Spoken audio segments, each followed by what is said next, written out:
समझ लो इस फॉर्मेट में होता क्या है, जैसे मैंने 3 मंथ्स का ये फॉर्मेट बनाया है, तो आपको करना क्या है, जैसे ये वाली आगे वाली लाइन जो आपको दिख रही है, आगे वाली लाइन जो दिख रही है आप उसको मान के चलते हैं साधारण ब्याज। आगे वाली लाइन क्या होती है, साधारण ब्याज। और अगर हम टोटल काउंट कर लेते हैं, यहाँ पे जितनी भी लाइनें दिख रही हैं वो टोटल काउंट कर लेंगे तो ये हो जाएगी आपकी चक्रवृद्धि ब्याज। दोबारा समझो, आगे वाली लाइन जो आपको दिख रही है वो क्या मानते हैं हम, साधारण ब्याज। टोटल जितनी भी लाइनें आपको दिख रही हैं वो उनको सबको ऐड कर लेंगे, यहाँ पे कोई ना कोई वैल्यू आएगी, उन सबको ऐड कर लेंगे तो वो क्या निकल के आएगा, चक्रवृद्धि ब्याज।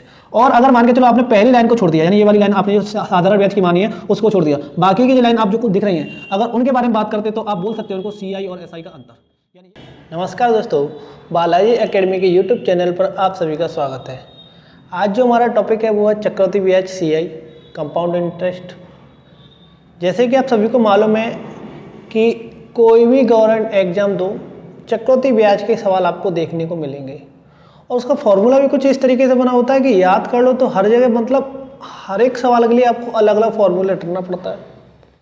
तो आज मैं आपके लिए लेकर आया हूँ एक ऐसा फॉर्मूला, जिसे फॉर्मूला नहीं बोल सकते हम, तरीका बोल सकते हैं, जिस तरीके से आप चक्रवृद्धि ब्याज का कोई भी सवाल दे रखा हो आप उसको आसानी से निकाल सकते हो।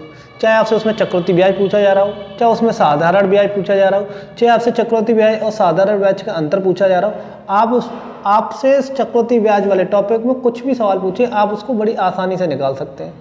तो देरी ना करते हुए शुरू करते हैं। पहले समझ लेते हैं चक्रवृद्धि ब्याज होती क्या है।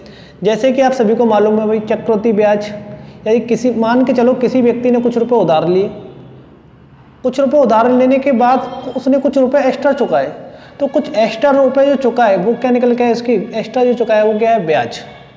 जैसे मान के चलो कोई व्यक्ति राम है जिसने 100 रुपये उधार लिए और 1 साल के बाद में उसने 110 रुपये चुका दिए, तो 110 रुपये दिए, 100 रुपये क्या मानेंगे आप, मूलधन।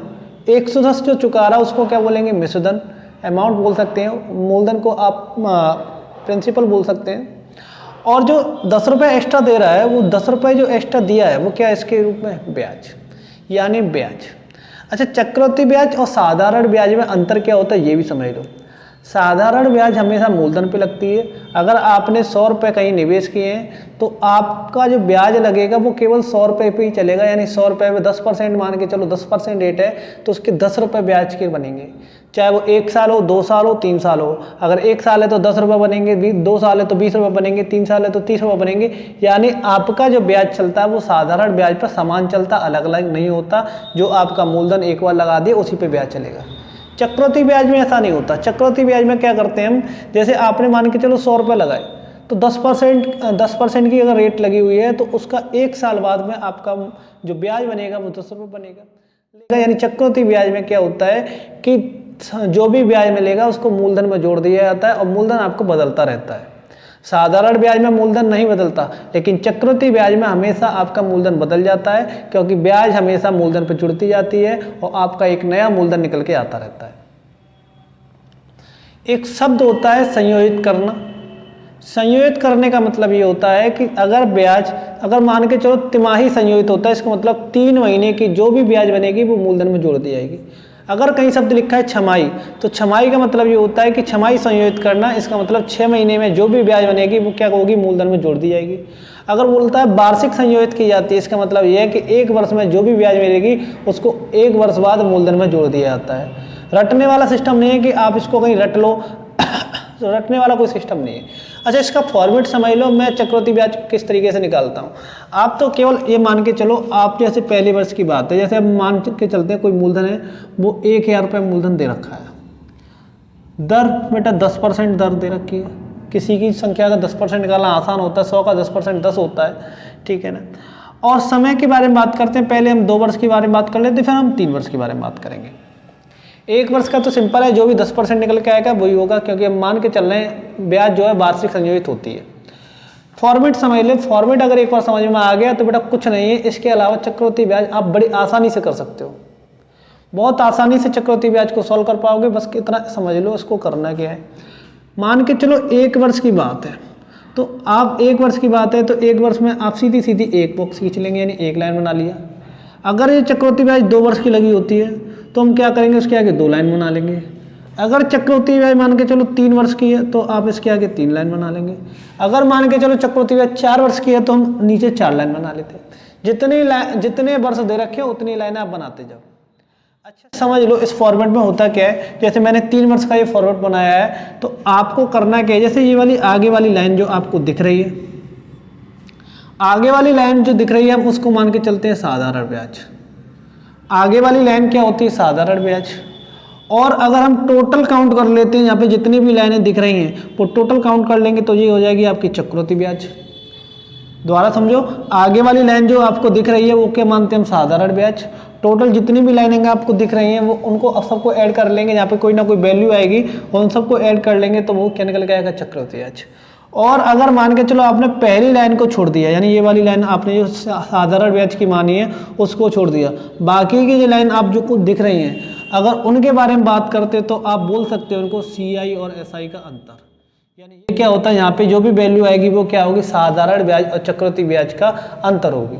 इस फॉर्मेट को समझ जाओ बेटा, इस फॉर्मेट को समझ में आ गया तो सवालों को बड़ी आसानी से कर पाओगे। चक्रवृद्धि ब्याज देखने में जितना टफ होता है, फॉर्मूले में लगाने में जितना टफ होता है, इस फॉर्मेट में आपने लगा दिया तो चक्रवृद्धि ब्याज जैसा आसान टॉपिक आपको कोई मिलेगा नहीं। दोबारा समझ लेना, नहीं समझ में आया तो इस वीडियो को दोबारा रिवाइंड करके देखना, ये फॉर्मेट समझ लेना। अगर ये फॉर्मेट समझ में आ गया तो आपको चक्रवृद्धि ब्याज निकालना आसान है, चक्रवृद्धि ब्याज आप आसानी से निकाल सकते हो। जैसे अब इस सवाल के बारे में बात कर लेते हैं। जैसे ये सवाल दे रखा है, जैसे सवाल के बारे में बात कर लेते हैं, पहले हम 2 वर्ष का देख लेते हैं फिर 3 वर्ष का देख लेते हैं। तो अगर मान के चलो पहला वर्ष और दूसरा वर्ष, तो पहले वर्ष में 1 लाइन, दूसरे वर्ष में 2 लाइन हो गई। आपको क्या करना है, पहले समझ लो, यहाँ पे जब मैंने बता चुका हूँ आगे वाली लाइन साधारण ब्याज, सभी को जोड़ देंगे चक्रवृद्धि ब्याज, और आगे वाली लाइन को छोड़ने के बाद बाकी की जितनी भी लाइनें बचेंगी वो क्या होती है, साधारण ब्याज और चक्रवृद्धि ब्याज का अंतर होती है। करेंगे कि यहाँ पे कौन सी वैल्यू आनी है, यहाँ पे वैल्यू आनी है, ये मूलधन आपको दे रखा है 1000, दर कितनी है 10%, तो 1000 का 10% निकालेंगे तो 1000 का 10% निकालेंगे बेटा कितना निकल के आएगा 100। क्योंकि मैं आपको बताया है कि साधारण ब्याज हमेशा बराबर मिलती है, बराबर मिलेगी तो अगर मान के चलो यहाँ पे 100 रुपये मिले हैं तो दूसरे वर्ष में भी साधारण ब्याज कितना मिलती है 100 रुपये, तो यहाँ भी कितना रहेंगे 100 रुपये। अगर आपको दर नहीं बदलती है तो हमेशा याद रखना है इस लाइन में आपका जो भी जहाँ पे वैल्यू आएगी वो नीचे ही वैल्यू आनी है, ठीक है। अच्छा यहाँ पे क्या संख्या लिखेंगे, यहाँ पे लिखेंगे जहाँ पे जो ब्याज मिली है ऊपर वाली बॉक्स में या लाइन में जो भी ब्याज मिली है उसका रेट निकाल देंगे, जो रेट लगी हुई कितना 10%, तो 100 का 10% निकालोगे कितना निकल के आएगा 10 रुपये। 100 का 10% निकाला कितना निकल के आया 10 रुपये निकल के आया। तो इसका मतलब अब इस सवाल में बोल सकते हो साधारण ब्याज कितनी है, तो साधारण ब्याज के बारे में बात करें तो ये 200 रुपये हो जाएगी। अगर बात करते हैं चक्रवृद्धि ब्याज कितनी है, तो चक्रवृद्धि ब्याज 200 और 10 कितनी हो जाएगी 210 रुपये, इसकी क्या हो गई चक्रवृद्धि ब्याज हो गई। अगर बात करते हैं चक्रवृद्धि ब्याज और साधारण ब्याज का अंतर, वो कितना होगा मात्र 10 रुपये इसका अंतर होगा। चक्रवृद्धि ब्याज और साधारण ब्याज का अंतर कितना आएगा 10 रुपये आएगा। तीनों चीज़ें एक ही फॉर्मेट से आप निकाल सकते हो, केवल ये फॉर्मेट समझ लो, चक्रवृद्धि ब्याज आपके लिए बहुत ही आसान है। जैसे और देखें,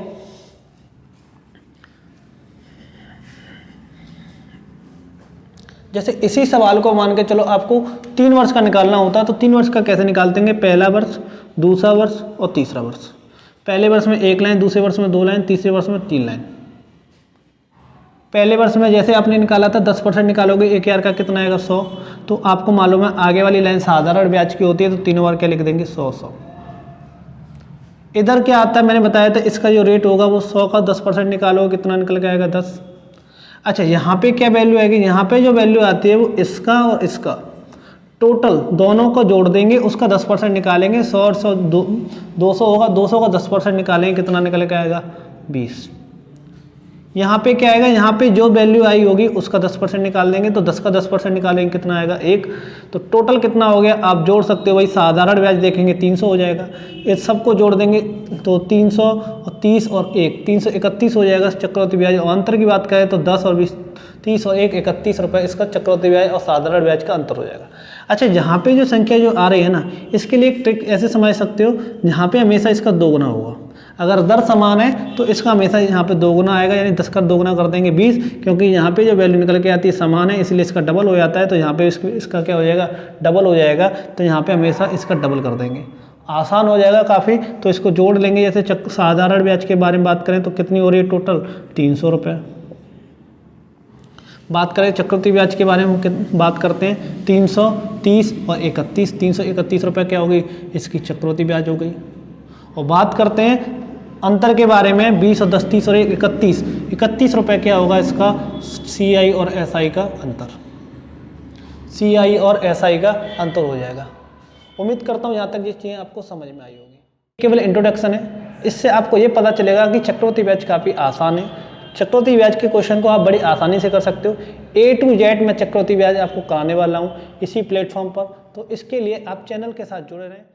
चैनल को सब्सक्राइब जरूर कर लें, लाइक और कमेंट करना ना भूलें। आप तो आज के लिए इतना ही, धन्यवाद।